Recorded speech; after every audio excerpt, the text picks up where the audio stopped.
بسم الله الرحمن الرحيم الحمد لله رب العالمين والصلاة والسلام على رسوله الأمين وعلى آله وصحبه أجمعين أما بعد.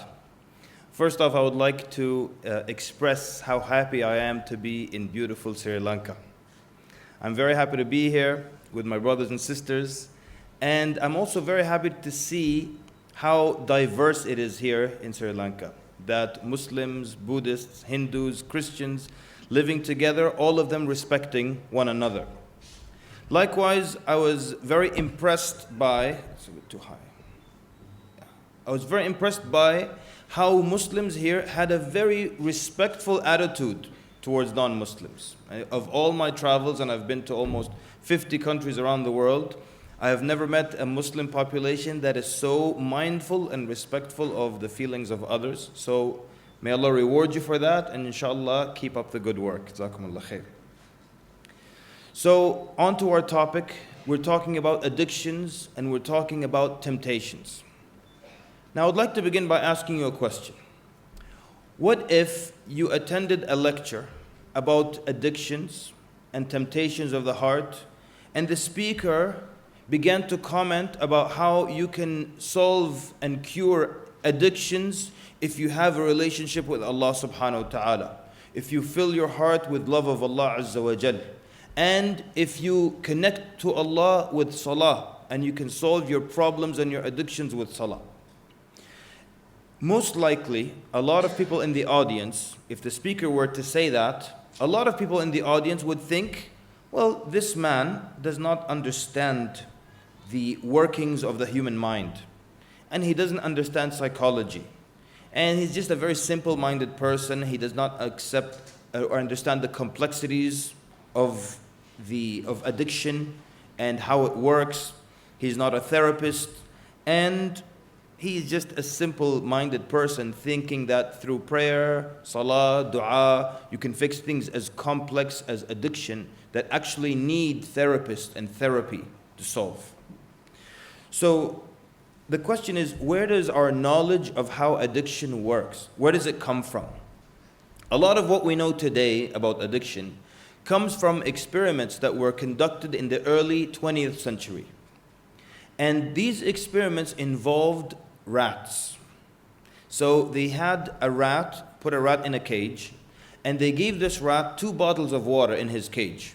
One contained pure water, and the other contained water laced with heroin and sometimes laced with cocaine. And so they started to observe what the rat would do. And the rat would go to the water that had the drug in it. And then the rat would continuously go back to it until the rat became obsessed with it and kept drinking so much of it that it overdosed and it would kill itself. And this was repeated a number of times, and the rat kept repeating, going back, and overdosed and killed itself. And so the same thing, they tell you, if you were to inject heroin into your system for 20 days, by the 21st day, you will be addicted to heroin and you'll be craving it. And they say because of something known as chemical hooks that would cause your body and your brain to crave this drug. So in the 21st day, you'd be hooked and addicted to this. And this goes back to the rat experiment where they start to learn these behaviors of the rat. So that's where, for the most part, our theories on addiction came from. Everyone with me? Okay.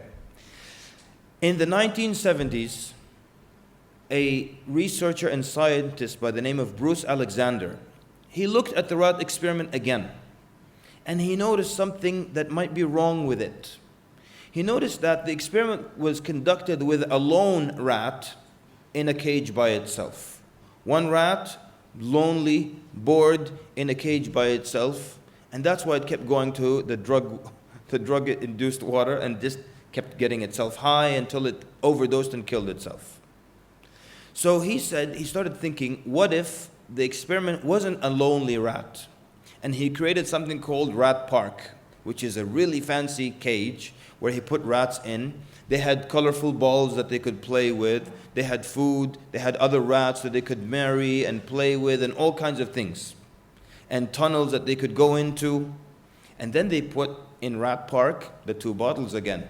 One laced with the heroin, and the other just regular water. And they noticed that no rat became addicted to the heroin. No rat kept going back to that water at all. And no rat became obsessed with it until the point of overdose. Not a single rat died. And all of them, for the most part, all of them just drank from the regular water. So this started now to put a shift in the theory behind addiction. And he said then, maybe this phenomenon just applies to rats. How can we test this with humans? It has been done. They went and examined American soldiers during the Vietnam War. American soldiers, and thousands were stationed in Vietnam. But of the thousands that were stationed in Vietnam, 20% of them were heroin users and used heroin on a regular basis. And the news started coming back to America saying our soldiers, 20% of them are heavy heroin users. So the population started to worry because they started to think that thousands upon people are going to come back as junkies and heroin addicts and cause problems and crimes.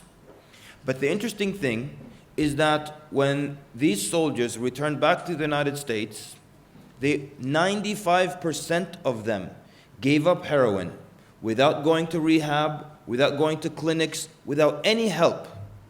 They gave up the drug, which is really interesting. So that said, that what they discovered now, they started to shift the theory and the way they understood addiction. And they started to see that human beings, we need to bond with something. Our hearts need to connect with something. So these soldiers came back. See, the difference between them using it in Vietnam, they were lonely in the forest or in the jungles, expecting death at any moment. They didn't have the social network that they needed, so they abused this drug. But when they came home, they were back with their loved ones. They bonded with other people and everything, and that's why it was so easy for them. They were not addicts, and they gave it up. Even though we believe that after 20 days, the chemical hooks make you dependent on the drug, but now we see evidence indicating that it's not really about the chemical hooks. It's about your heart and bonding. And so your heart and its attachment. You have loved ones, you have a network of social network around you. You can give it up easily. You don't even need rehab. 95%, we said, gave it up without rehab. Everyone see where we're going with this? Yeah? So they said that when you have nothing to bond with, you bond with chemicals. You bond with pornography. You bond with video games. You bond with gambling. You find somewhere and something to fill your heart with. Now, this is a new shift in understanding addiction. This is something new. So they found that the way out of addiction is to form a healthy bond. This material, this information is kind of new now, and it's starting to change how scientists are looking at addiction. The truth is, we knew this since 1,400 years ago. Allah subhanahu wa ta'ala says in the Quran, الَّذِينَ آمَنُوا, those who believe, وَتَطْمَئِنُّ قُلُوبُهُمْ بِذِكْرِ اللَّهِ, and their hearts find content with the remembrance of Allah. أَلَا بِذِكْرِ اللَّهِ تَطْمَئِنُّ الْقُلُوبِ. Isn't it through and only through the remembrance of Allah do hearts find content? A heart that's content doesn't go after drugs, stimulation through chemicals, or bond with anything besides Allah Azza wa Jal. Now let's go back to that speaker who gave the lecture on addiction, and he said you can fix it by attaching your heart to Allah. And you can fix it through Salah and having a relationship with Allah Azza wa Jal. Now, after this new information about addiction, was that simple-minded Shaykh right, or was he wrong? He was 100% right. We called him a simpleton. We said he doesn't understand the workings of the human mind. He doesn't understand psychology. But it turns out that he is right. And he is right because Allah said it in the Quran. And Allah is always right in the Quran. So now let's look at how you deal with temptations and how you deal with addictions in your heart in light of the Quran. Meaning, when you have an attachment with Allah subhanahu wa ta'ala. The scholars give an analogy to your heart. They say your heart is a vessel, just like this bottle of water. It is filled with water right now. And if I were to open it and empty out the water, immediately as the water leaves, something else will replace the water, and that is air, correct? And if it's completely empty, full of air, and I start to add water, as the water comes in, it immediately replaces the air. So one comes in, the other leaves, and vice versa. But there is never a moment where I empty the bottle and no air comes in, and it's just a vacuum. And it stays a vacuum for a day or two, and then slowly air starts to come in. No, it's instant. As air comes in, water leaves. Or as water comes in, air leaves instantly. And if it were to be a vacuum, what would happen to this bottle? It would crush, it would collapse. And your heart is the same way. It is always filled with the love of something or another. If your heart is not filled with the love of Allah Azza wa Jal, it will be filled with the love of something else. Real estate, cars, politics, whatever it is from the treasures and from the things of this dunya that will occupy your heart. And there is no way that your heart will be empty of everything and then slowly you introduce the love of Allah. If you want to get your heart rid of the love of anything in this dunya, fill it with the love of Allah Azza wa Jal, and it will push out whatever else is occupying your heart. And if you understand this, you will avoid common mistakes that many parents make. Where, for example, they have a child who's in love with something. It could be a sport, it could be music, it could be an instrument. And so the parents want him to stop that, and they want his heart to be filled with love of Allah. So what technique do they use? A very bad technique. They come and sit down with him, and they keep telling him how bad this is, and how haram this is, and how you should leave it, thinking they can just yank it out of his heart. And then when his heart is empty, then 2-3 days later, they come and introduce him to Allah Azza wa Jal. That doesn't work like that. The best technique would be to start to introduce this person to Allah Azza wa Jal while they're doing whatever they're doing.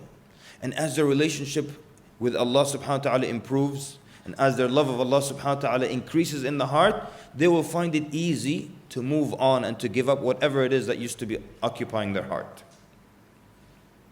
So, love of Allah subhanahu wa ta'ala. And it is something that is very powerful. The scholars of Islam say that love of Allah Azza wa Jal is stronger and better than the taqwa, fear of Allah Azza wa Jal. Loving Allah subhanahu wa ta'ala is more effective than if you fear Allah subhanahu wa ta'ala. Why is that? The scholars say, if you fear Allah subhanahu wa ta'ala, what's the effect of that fear? The effect of having fear of Allah subhanahu wa ta'ala is that you will not do the haram. You will stay away from things that are haram. That's, for the most part, the effect of having fear of Allah Azza wa Jal. What is the effect of loving Allah subhanahu wa ta'ala? What's the effect of love? The scholars say the effect of love is far greater than the effect of fear. Because when you love Allah subhanahu wa ta'ala, you go above and beyond. The person who fears Allah will pray 5 times a day, do what Allah commands, and stay away from the haram because he fears Allah. But the one who loves Allah subhanahu wa ta'ala does all the above, and on top of that, because he loves Allah or she loves Allah, they will do extra good deeds and wake up and pray extra rak'at of qiyam and fast extra days. And because they love of Allah subhanahu wa ta'ala, they will find it easier to give up whatever bad deed. Here's an example. You've seen smokers, and you know how smokers quit. They tell you, I quit, and 3 minutes later you find them outside smoking. What's wrong? Oh, stress. But we're all stressed, all right? You're not the only one. But smokers are always quitting and going back to smoking. Quitting, going back to smoking. But then this friend of yours who's been trying to quit smoking for 3 or 4 or 5 years, one day you see him and he's quit smoking. You ask him, what happened? How did you quit suddenly? He says, well, my fiance said, if you want to marry me, you have to give up smoking. And I gave it up instantly, subhanallah. You know why he gave it up instantly? Because he's in love. Because he loves her so much, he gave up smoking instantly. When you love, you find it easy to give up things for the sake of the one that you love. And we don't compare Allah to His creation. But if this person loved Allah Azza wa Jal, he would have quit 4 years ago. Instead of every time you tell him, why don't you quit? Make dua, make dua. Like there's a dua of cigarette smoking. You say this dua, khalas, it's over. But now that he's in love, he quit it like this. This is the power of love.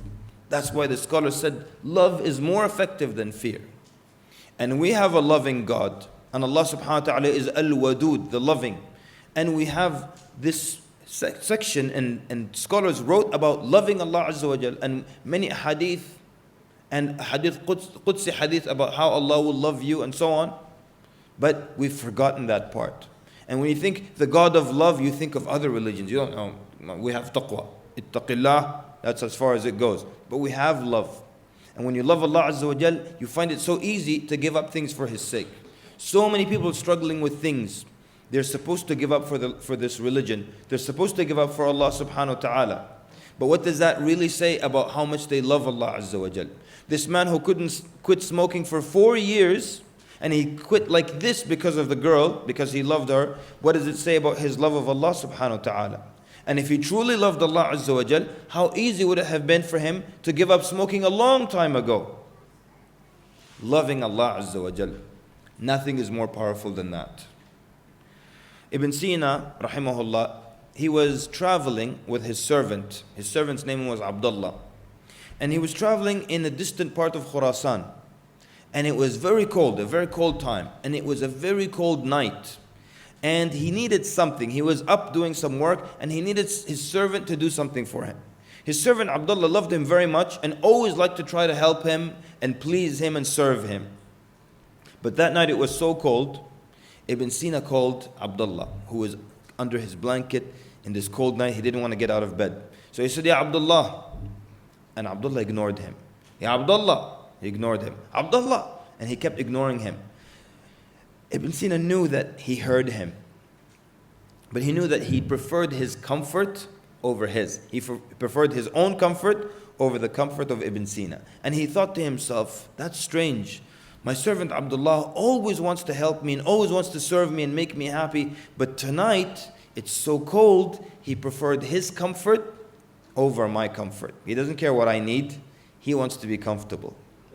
He said he was thinking like that, and a little while later, he hears the mu'adhin. And back then, they didn't have microphones. So the one who makes the call for prayer would climb all the way up this minaret, and the cold wind would be blowing, and it's a cold morning, and he made the adhan. He said, when I heard the mu'adhin, I thought to myself, this man now, this Khurasani man, gets up and he leaves his bed in the comfort of his warm bed, and he goes all the way up the minaret in the cold morning, and with the cold air hitting him, and he makes the adhan. He said, at that moment I realized that true love results in obedience and full complete obedience of Allah subhanahu wa ta'ala. Meaning the love that this man, this mu'adhin had for Allah subhanahu wa ta'ala is far greater than the love my servant had for me. And he chose obeying Allah over his own comfort, while this servant chose his own comfort over obeying me and my comfort. Loving Allah subhanahu wa ta'ala makes you do things that are just unbelievable. I'll tell you an interesting story though, it just came to my mind. Of course, we all know the dedication of the Tabligh Jamaat. True or false? I mean, you cannot deny the dedication. When I was living in Pakistan, there was a Sudanese student studying at the university in Pakistan. And the Tabligh Jamaat came to him, or they met him in the masjid, and you know their technique of convincing. They convinced him to give up 4 days khuruj fi sabilillah, right? He said, I said, okay, let's go. They didn't tell him where they're going. And he said, these men started taking me so high up the mountains, and it was freezing cold and snowing, and I wasn't prepared with jackets or thick blanket. With what I had, this thin blanket, and we're in the top of this freezing cold mountain. He said they would wake me up for Fajr, and I don't want to get up for Dhuhr even, it's so cold. He said they would make these men get up, and they're moving around for Fajr and everything, making wudu. He said they'd wake me up and I don't want to get up, it's so cold, wind is blowing, and I have this thin blanket. And they would give me a bowl. And this bowl has water for wudu, but it's so cold that it's iced over. And he said, I have to punch through the ice and then use the freezing cold water to make wudu in the freezing cold windy atmosphere. But really, without overpraising those men in the sight of Allah, look at that dedication. What would make you go in the freezing cold and make wudu with freezing cold water if it's not the love of Allah subhanahu wa ta'ala? Love is a strong force and it's a driving force. Can love make you give up addiction? What do you think the research said? Didn't the research suggest that when your heart bonds with something else, you can give up chemical addictions? Not only that, they saw that, we're talking about heroin addiction, right? Which is a very strong drug. When someone goes to the hospital and they have like a major injury or like they break their hip, they give them a drug known as diamorphine. Diamorphine is basically a very pure form of heroin.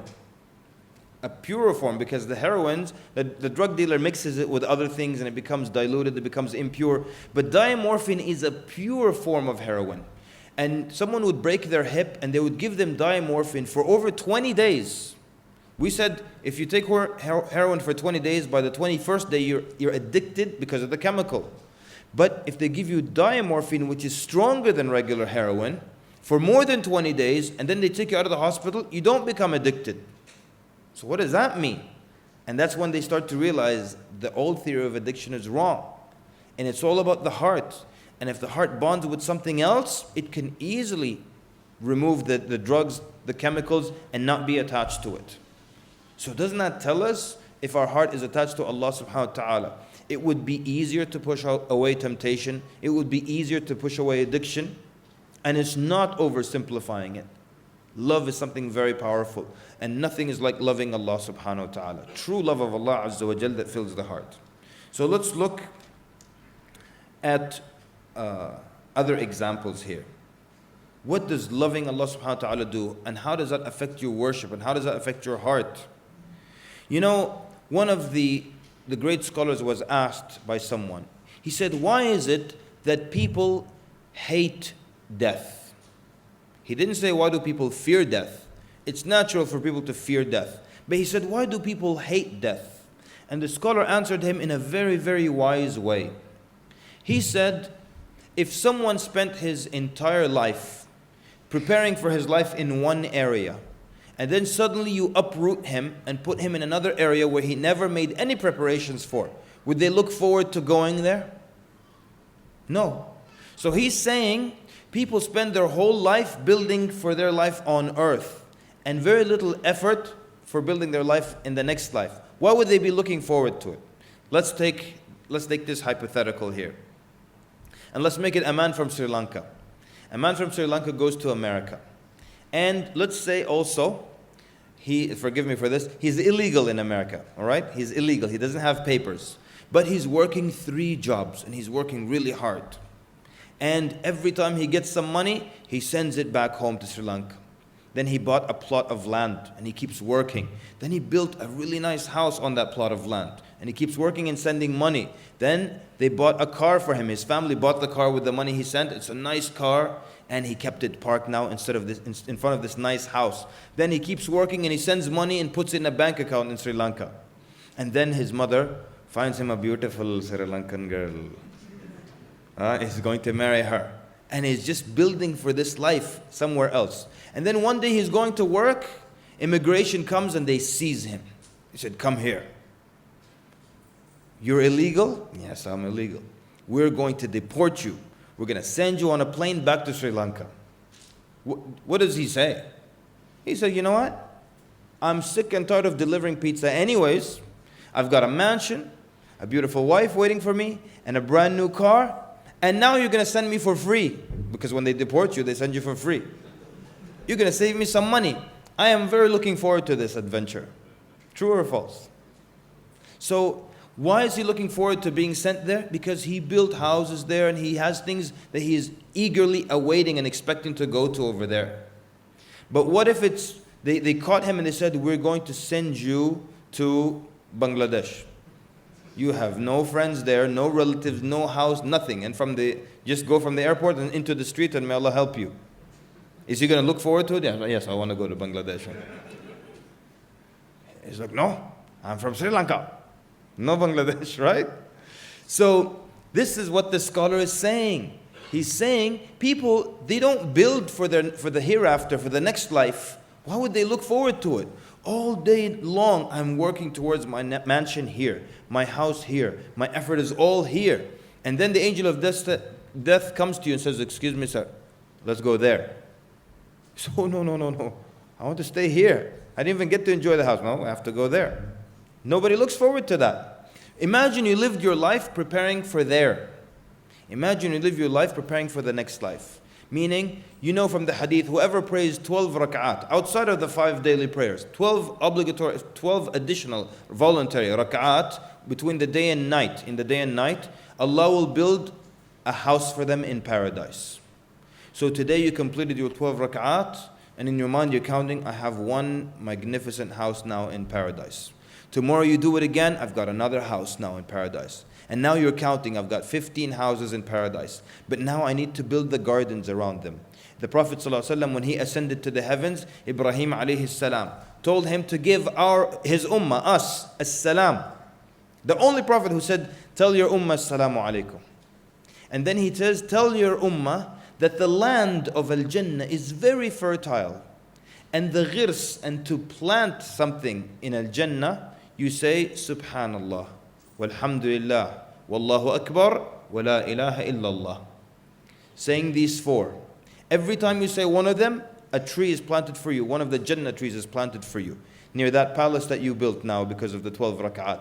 And so you say today 5,000 times, Subhanallah, Alhamdulillah, Allahu Akbar, La ilaha illallah. Tomorrow you say 7,000 times. And every time you say it, you in your mind imagine this tree sprouting, and that's your tree. And now you've got this house with big trees, this other house with 7,000 trees, this house with 10,000 trees. And now you're building towards this next life. And you're looking forward to it. That's how it works. The Prophet ﷺ said, "Man ahabba liqa Allah, ahabba Allahu liqa'ah." Whoever loves to meet Allah, Allah will love to meet them. Think of this right now as you're sitting here, and only you can answer this question to yourself. Right now, if death came to us, would we be pleased or not? Would we be looking forward to it or not? Or would we be completely turned off by the idea of dying right now, today? Oh, I'm not ready, I didn't make Hajj and Umrah, I didn't make this tawbah that I wanted to, I didn't pray the way I wanted to pray before I meet Allah Azza wa Jal. So, what if you're sitting right now and you hate the idea of meeting Allah subhanahu wa ta'ala? If that's the case, then right now, as you're sitting here, Allah subhanahu wa ta'ala, in His magnificence, upon His throne, hates to meet you. And how heartbreaking is that idea? That Allah subhanahu wa ta'ala hates to see you only because you hate to see Him. If you examine the life of the early Muslims, they were so aware of this. And they were so aware of and so badly wanted to see Allah subhanahu wa ta'ala. Bilal radiallahu anhu, when he was on his deathbed, his wife started saying words of, and his sadness and so on. And he says, don't say that. He says, tomorrow we meet our beloved Muhammad and his companions. Can you imagine someone on their deathbed and they're excited about meeting the Prophet ﷺ and the rest of the companions who were his friends? That's what he was looking forward to. He didn't hate the idea. He says, I'm going to see the Prophet ﷺ and the companions. One of the early Muslims was on his deathbed. And he started to cry. So his family and his friends thought he's crying because he's going to miss them and he's going to miss his children. So he said, that's not why I'm crying. And listen to why he was crying. He said, I'm crying because I'm going to miss Qiyamul Layl. I'm going to miss speaking to Allah subhanahu wa ta'ala in the depth of the night. I'm going to be in my grave for thousands of years. No more dua, no more crying to Allah, no more speaking to Allah Azza wa Jal. And that is what is making me cry right now. Can you imagine someone who loves worshipping Allah subhanahu wa ta'ala so much that when they're on their deathbed, that's what they're going to miss? That's what they're going to miss? They're not worried about anything else. These are people who love to meet Allah subhanahu wa ta'ala. One of the early Muslims was on his deathbed. He was ill. And then he heard the adhan. So he told his children, to carry him. He told his sons to carry him to the masjid. And they said, "Oh father, you're ill, and the ill person is exempt from going to the masjid. You don't have to go." He said, "Subhanallah, for 40 years, I've been making dua to Allah Azza wa Jal that I die in my sujood. Now I'm sick, and I'm almost about to die, and you want me to pray at home?" And that goes against the dua I've been making for 40 years. I've been asking to die in the masjid making sujood. Now when I'm sick and I'm about to die, you tell me, pray here, you don't have to go? And he insisted. And they carried him to the masjid. And in the last sajdah of the last rak'ah, Allah subhanahu wa ta'ala took away his soul. Just as he used to make dua. People preparing and planning for the day when they meet Allah subhanahu wa ta'ala. And it's not one story like this, but it's multiple stories from the early Muslims. And that's how they wanted to meet Allah subhanahu wa ta'ala. And they planned for it. And that's why they used to love the worship of Allah Azza wa Jal. They used to love worshipping Allah subhanahu wa ta'ala. Sufyan al-Thawri rahimahullah, a contemporary of Imam Abu Hanifa, he goes into sujood. After Maghrib prayer, he goes into prostration. And he kept his head down. And the eyewitness said he did not lift up his head until he heard the adhan for Isha. This is one long sajda. Why wasn't it boring? Why wasn't it difficult? Why did they pray so many long hours at night and not get bored? Let me ask you a question. Does anyone get tired of sleeping? And does anyone like sleep and then wake up and like, oh, my body is hurting. I hate sleeping is so difficult for me and it makes me more tired. It's like a joke about a very lazy man. They said, what do you do if you sleep for a long time, like for 14 straight hours? What's the first thing you do? He said, 14 straight hours, that's a long time. First thing I wake up, I rest a little bit. So, nobody gets tired of sleeping. You know why? Because sleeping is relaxing. It relaxes you. It makes you feel better. It brings you comfort. And that's why no one gets tired of sleeping. How can you get tired of something that makes you not tired? How can you get tired of something that makes you comfortable? So we don't get tired of sleeping because of these descriptions. The early Muslims didn't get tired of Salah and Qiyam at night and reciting the Quran because of these same descriptions. It made them comfortable. It made them feel better. It made them relaxed. Why would you get tired of something like that? That's exactly how it works. And that's why you hear about their worship. And sometimes you hear how they used to worship Allah Azza wa Jal, and the shaitan might come to you and say, you know what, that's not possible. That's probably an exaggeration. The scholars say something very interesting. They said, the further you are away from something, the more impossible it seems to you. Meaning, young man is trying to memorize Quran. He's stuck on Surah Al-Bayyinah for 2 months. He can't move past Al-Bayyinah. 11 verses, he can't move past Al-Bayyinah. Surah Al-Bayyinah. And you tell him, by the way, there are some people who memorize the entire book. How unbelievable does that look to him? Because he's far from it, it looks impossible. Like, how can they memorize the whole book? I don't understand. Now imagine you tell a young man who memorized 27 juz of the Quran, 27 parts of the Quran, and you tell him there are people who memorized all 30 parts of the Quran. Is he going to be amazed? Because he's closer to it. You're going to say, well, what do you think I'm doing? I have 3 more. It's not a problem. But when you're far away from something, it seems impossible. This is a true story that happened in our lifetime. And the Shaykh who told me the story heard it directly from the man. This man tells him, he says, I went to Shaykh so-and-so, one of the shuyukh that's still living today. And I asked him the following question. I said, how is it that we hear these narrations of early Muslims who used to complete the entire Quran in one night? And Uthman ibn Affan completed the entire Quran in 1 rak'ah. He said, how are they able to do that? The Shaykh said, do you know where my house is? He said, yes. He said, pray Isha and come to me immediately after Isha. He said, I went after Isha immediately to the Shaykh's house, knocked on the door. The Shaykh said, do you have wudu? He said, yes. He said, stand next to me. Allahu Akbar. And he said, the Shaykh started reciting the entire Quran. And when it was almost Fajr time, this is right after Isha, when it was almost Fajr time, he completed the whole Mus'haf. And he said, Assalamu alaikum wa rahmatullah. Assalamu alaikum wa rahmatullah. There is your answer to your question. Have any more questions? No, Shaykh. But why did they find it so easy? Because they enjoyed the worship of Allah subhanahu wa ta'ala. They enjoyed it. And they focused and it became easier. And they loved Allah Azza wa Jal. And they were planning for their departure. And they loved to meet Allah subhanahu wa ta'ala. The scholars say the only way you would love to meet Allah Azza wa Jal is if you've prepared adequately. You did your adhkar, you did istighfar, you did mention of Allah subhanahu wa ta'ala, and you're praying extra prayers and you're doing the best. You're doing the best of putting the best of your abilities into your act of worship.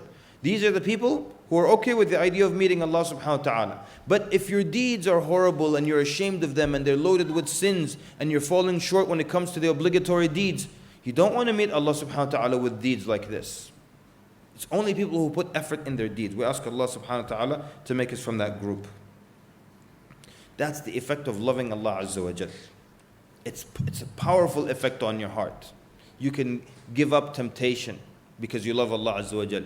You can overcome a lot of addictions, and we will still admit that there are probably certain personality types, certain types of addictions that you need to go to therapy for. And there's nothing shameful or wrong about getting therapy or help from a doctor or believing brother or sister. There's nothing wrong with that. But how much more would it help you with your therapy if you built your relationship with Allah subhanahu wa ta'ala? You know, look at how our time is spent in this dunya. Our life is time, isn't it? Our life is time. How is our life spent? How is our time spent? They tell you 1/3 of your life is spent sleeping. So all of us, 1/3 of our life is gone just asleep. Then they give you other things. For example, you will spend 11 years of your whole life. 11 years will be at work, working. 11 years at work. You will spend 3 years in your car. Or for Sri Lanka, for Colombo, maybe 4 years with traffic. You will spend 3.5 years eating. You will spend 6 months waiting in line for things.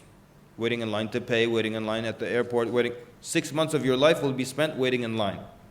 You will spend 5 months of your life complaining about anything, just complaining and complaining. Maybe for women 7 months, I don't know, just saying. 2 months just about the husband. You will spend 20 weeks of your life on hold. You call a company, they put you on hold, and you're just waiting. You will spend 3 years of your life on the toilet, and brushing your teeth. Not at the same time, of course. But maybe we should do it at the same time to save some time. You will spend a year out of your whole life looking at women. One study showed that men spend about 43 minutes a day looking at women. And I don't mean accidental looking, I mean this kind of looking.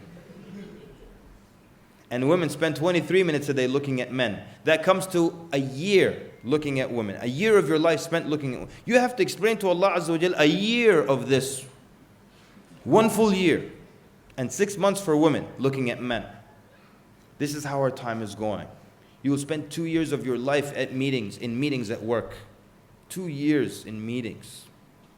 If you watch television, estimates are anywhere from 9 to 11 years of your life will be spent in front of the television. So what's left now? What's left? How much time is left? Of all the time left, that's time for anything else you have, reading the newspaper, your hobbies, and spending time with your children. If you have a full-time job, you only see your children 4 months out of the year. Because if you work 8 hours, that's 4 months. If you sleep 8 hours a day, that's another 4 months. What do you have left? 4 months to see your children and do all the other things and see your friends and have coffee and tea with them and all the other stuff. So what's left? How much time, how much of our life is spent in obligatory salawat, the 5 daily prayers? Not taraweeh and extra prayers, just the 5 daily prayers. How many years of our life do we spend in salah? Who can take a guess? 3 years? 2? 1? If you say 3 years, that means you're assuming that you spend the same time in the 5 daily prayers that you spend on at lunch or dinner table. Because that's 3 years. The estimate is that it's about 1 year of your life spent on the 5 daily prayers. Isn't it a shame that we're going to meet Allah subhanahu wa ta'ala with 1 year of Salah and 3 years of toilet and brushing teeth. Wallahi, isn't it a shame? So our life is passing by. I only know of one technique to take back your life. And if you know another technique, share it with me. The only way I know to take back your life is with and through dhikr of Allah Azza wa Jal. Through dhikr of Allah subhanahu wa ta'ala. Wherever you are, your tongue is constantly making remembrance of Allah Azza wa Jal. The only way to take your life back. You're standing in line, make dhikr of Allah Azza wa Jal. You're in your car, make dhikr of Allah Azza wa Jal. I know a brother in our area who memorized the entire Quran in his car, inside his car, the whole book in his car. Because our area, which is the Washington DC area, we have some of the worst traffic in America, the top 10 worst. When he learned this fact, he took advantage of it. So he would make a photocopy of one page of the Quran, clip it to the dashboard of his car. He's stuck in traffic, he reads a verse and keeps repeating it. He stops at the traffic light, reads a verse, keeps repeating it. There's an accident, he'll read a verse, keep repeating it. And then he would change to the next page and so on, memorize the entire book of Allah in his car. He took advantage of his time. What if I make a deal with myself? Every time I'm on hold, and we said you will be on hold for 20 weeks of your life. Every time I'm on hold, I'm going to say, Subhanallah wa bihamdi. The Prophet ﷺ said, if you say Subhanallah wa bihamdi 100 times, there will be nobody on the day of judgment who has done something better than you, except for the one who said it more. You say it 100 times, no one's better than you, or has done something better than you on the day of judgment, except the one who said it 120 times. Or 1,000 times. I said this in a lecture one time, and an uncle came up to me, he said, my father used to say it 10,000 times every single day. So, how long does it take to say Subhanallah wa bihamdi at regular speed? We're talking about regular speed dhikr. We're not talking about the tasbih, that's super speed. People finish Salah and they're like, Subhanallah, Subhanallah, Subhanallah, Subhanallah, Subhanallah, Subhanallah. Hamla, hamla, hamla, hamla, hamla, hamla. Lakbar, lakbar, lakbar, lakbar. What's this lakbar? Who's hamla? And this is a true story. There was a woman, she would say Subhanallah once and count it twice, mashallah. Just to finish. And I'm happy she doesn't use her feet also. But we're talking about saying Subhanallah wa bihamdihi slowly 100 times. How long does it take to say that? We timed it. It takes 2 minutes 15 seconds or 2 minutes 30 seconds to say Subhanallah wa bihamdihi. Subhanallah wa bihamdihi. At regular speed. 2 minutes 15 seconds, you would say it 100 times. What if I decide every time I'm on hold, which is going to be 20 weeks of my life, every time I'm on hold, I'm constantly going to be saying Subhanallah wa bihamdihi. My friend says, can you hold? Wait a minute. Subhanallah wa bihamdihi. Subhanallah. They come back, I finish. Alright? If I do that for the 20 weeks in my life that I'm on hold, I would have said Subhanallah wa bihamdihi 1,064,000 times. That's the deed that you'll come with on the day of judgment. So I'm convinced, and if you have another technique, share it with me. The only way to take back your life is through dhikr of Allah subhanahu wa ta'ala. The early Muslims were very aware of this fact, and they were even very aware of how their time was being spent. One of the scholars, he used to break the bread first and crumble it into bits and pieces before eating it. And they said, why do you do that? He said, I noticed the difference between eating it whole and crushing it first is that I can make dhikr of Allah 3 times per chew. This is how some people used to calculate their time and their worship. And the sad thing is, brothers and sisters, we're going to be resurrected with the same people on the same plane. We don't have another day of resurrection. We'll be with them.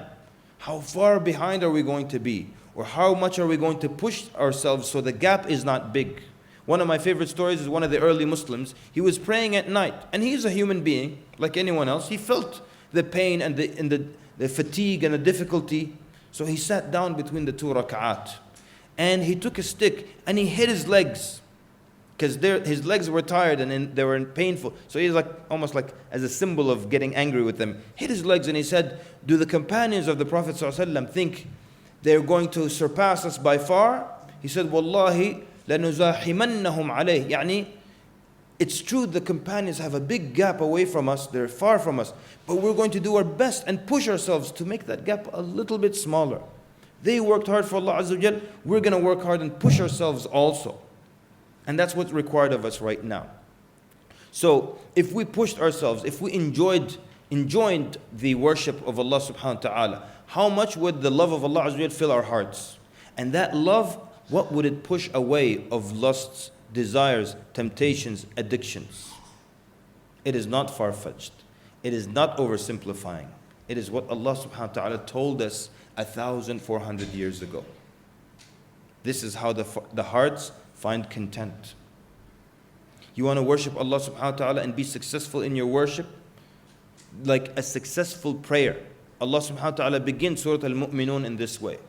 Allah Azza wa Jal says, Bismillah ar-Rahman ar-Rahim, قَدْ أَفْلَحَ الْمُؤْمِنُونَ. The believers have prospered.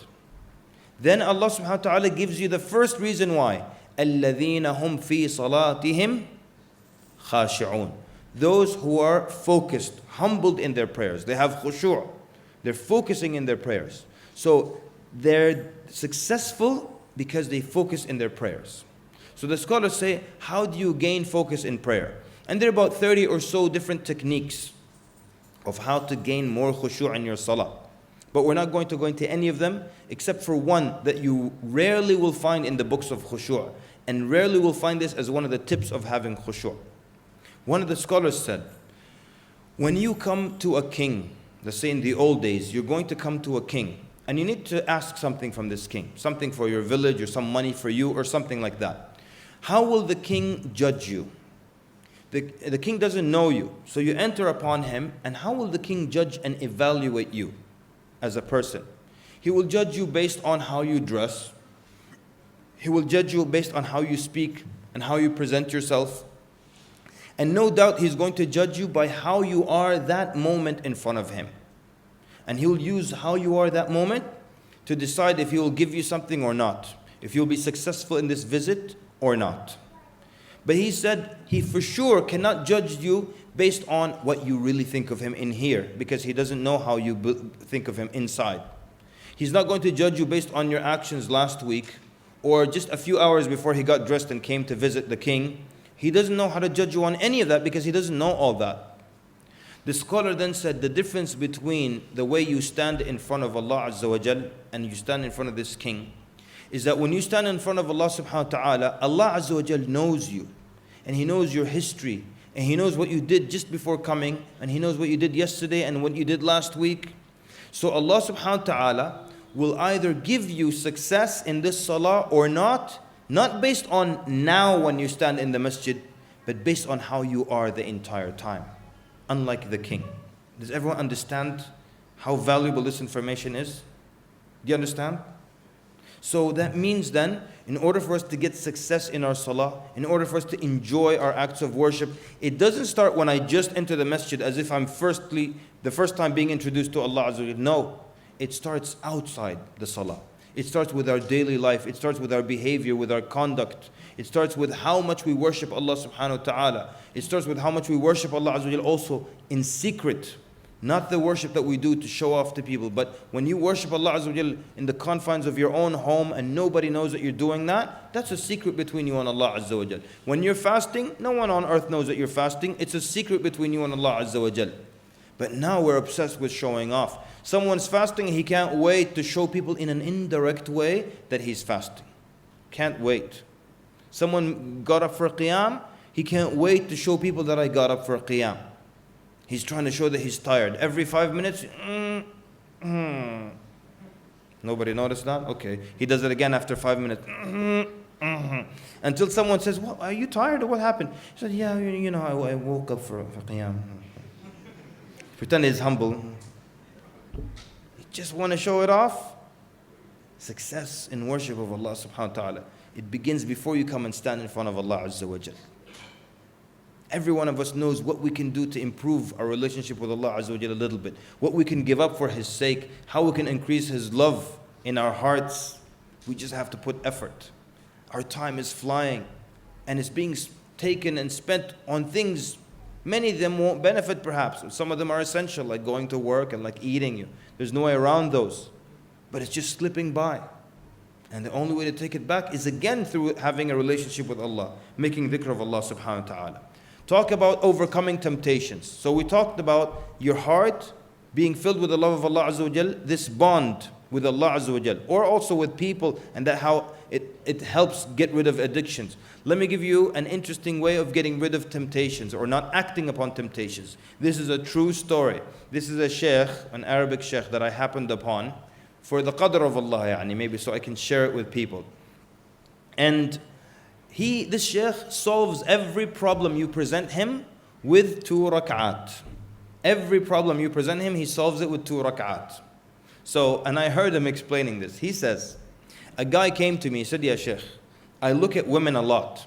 One of those guys. He's always peeking at women. I call those brothers at their peak performance. Yeah? So he's peeking all the time and everything. He says, "Shaykh, help me. I look at women too much." The Shaykh said, "It's really simple, but you have to commit to this. Every time you look at a woman," and I don't mean accidental look or you just business dealing look where there's no desire involved, but like look. He said, every time you look at a woman, pray 2 rak'at. Any time of the day, you look at a woman, the way that's improper, go pray 2 rak'at. See what's happening now. What's the formula? Why does this work? What is the bigger deal for Iblis? Does Iblis love that you look at a woman more so than he hates that you pray 2 rak'at to Allah? He hates that you pray 2 rak'at to Allah more than his love that you disobey by looking at a woman. True? So he said, every time you pray 2 rak'at, you look at a woman, pray 2 rak'at. The guy said, I'm a kind of a receptionist. A lot of women. He said, just pray 2 rak'at. The guy said, the first day I prayed like 5 times, 10 rak'at. The next day I prayed 8 rak'at. After that 6 rak'at, then 4, then 2. Then he said, after that, before I even look, if I hear a woman coming, like I hear her voice, she's on the phone, or I hear her high heels, tuck, tuck, tuck, like that, the shaitan will tell me, don't look. If you look, you have to pray 2 rak'at, and just don't look. And he called the Shaykh and said, Shaykh, I don't look at all now. Shaykh said, another guy came with a similar problem. He said, Shaykh, I smoke. And you know the smokers. Make dua. The dua of cigarettes, right? They make dua. Shaykh said, let me tell you something. Every time you smoke a cigarette, make fresh wudu. Even if you have wudu, make fresh wudu and pray 2 rak'at. The guy said, Shaykh, I smoke 2 packs a day. He said, make fresh wudu and pray 2 rak'at. And you know how smokers quit, right? This guy said, the first day, I prayed 10 rak'at. That means he smoked 5 cigarettes. He went from 2 packs to 5 cigarettes in the first day. Make fresh wudu and pray 2 rak'at. He said then the second day, notice second day only, I prayed 4 times, 8 rak'at. And then the third day, 3. The fourth day, 2. The fifth day, just 1 cigarette. He prayed 2 rak'at. He said after that, every time I want to smoke a cigarette, or I think maybe I should smoke a cigarette, shaitan will come to me and say, if you smoke, now you have to make wudu all over again and get wet and pray 2 rak'at. Just leave the cigarette. So the Shaykh then wrote about the 2 rak'at solution in his book. He said, then a young man read the book and he called me. He said, Shaykh, I read about your 2 rak'at solution and I used to miss Fajr and it would make me so angry to miss Fajr. He said, one day at night, I sat up in my bed, just alone. There's nobody in my room, just like a madman. I sat up in my bed and I said out loud, Wallahi al-Azim, if I miss Fajr tomorrow, I will pray 100 rak'at. He'll pray 50 times extra salah. He said, Fajr came, no alarm clock, nothing. Iblis said, get up quickly, it's Fajr time.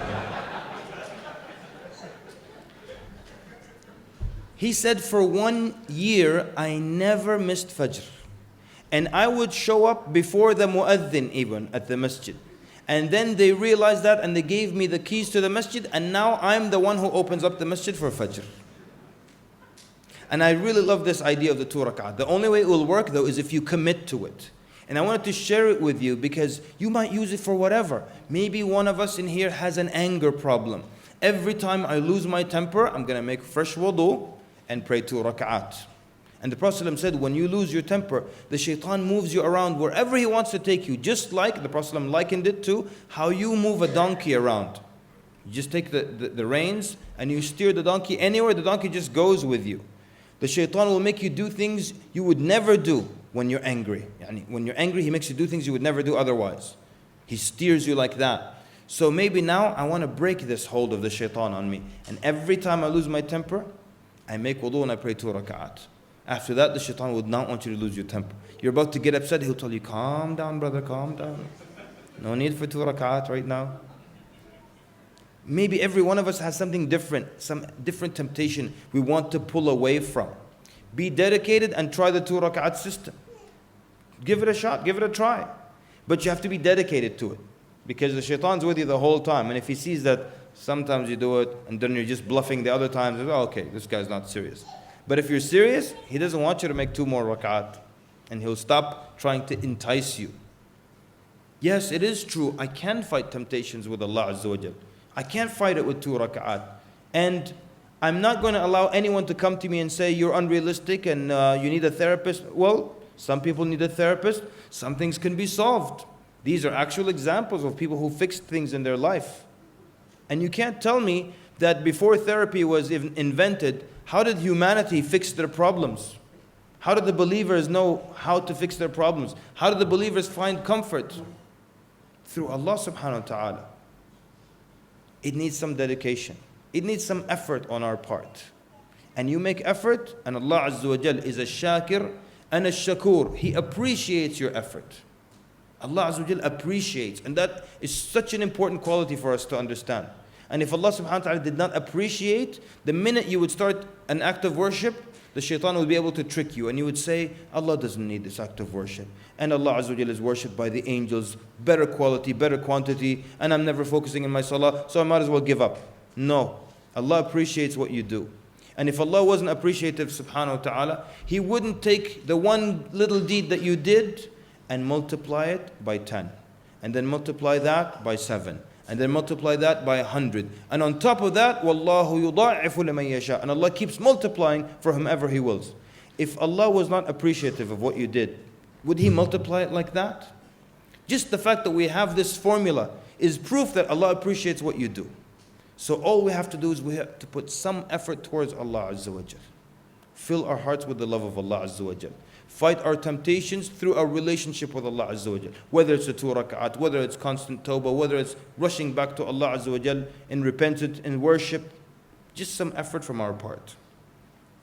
So I think I'll conclude and I'll stop here. I've probably even gone over the time allotted. I would like to, in the end, encourage and advise and remind you to take care of your brothers and sisters in humanity here in Sri Lanka. Your brothers and sisters in humanity, from the Hindus, from the Buddhists, from the Christians, be gentle with them, be kind, be merciful towards them. That has always been our history as Muslims. It has always been our history as Muslims to take care of minorities. It has always been our history as Muslims to take care of people of other beliefs and to allow them to have their religious freedom. And this is known and it's documented historically. And it's known historically that whenever the Jews were murdered and persecuted in Europe, they immediately moved to the Muslim lands because they knew they could go to their synagogues and no one would bother them, no one would injure them. Even people who worship other things that we don't worship or we don't necessarily agree. Agreeing and living together peacefully are two completely unrelated things. I don't have to agree with you to live with you peacefully. I just have to understand you. So make sure you understand your brothers and sisters in humanity, from the Hindus, from the Buddhists, from the Christians that live amongst you, and also make sure that they understand you. And the only way to make sure that they understand you is if you, 1, live out and practice your religion without any shame or fear of that. And 2, share your beliefs with people, meaning just to get them to understand it. You have a beautiful country. You have a beautiful situation here. You have a beautiful opportunity. And thank you so much for allowing me to take a look at that beautiful opportunity. And thank you so much for coming tonight. Sallallahu wa barak ala Muhammad wa ala alihi wa sahbihi ajma'in. Wassalamu alaikum wa rahmatullahi wa barakatuh.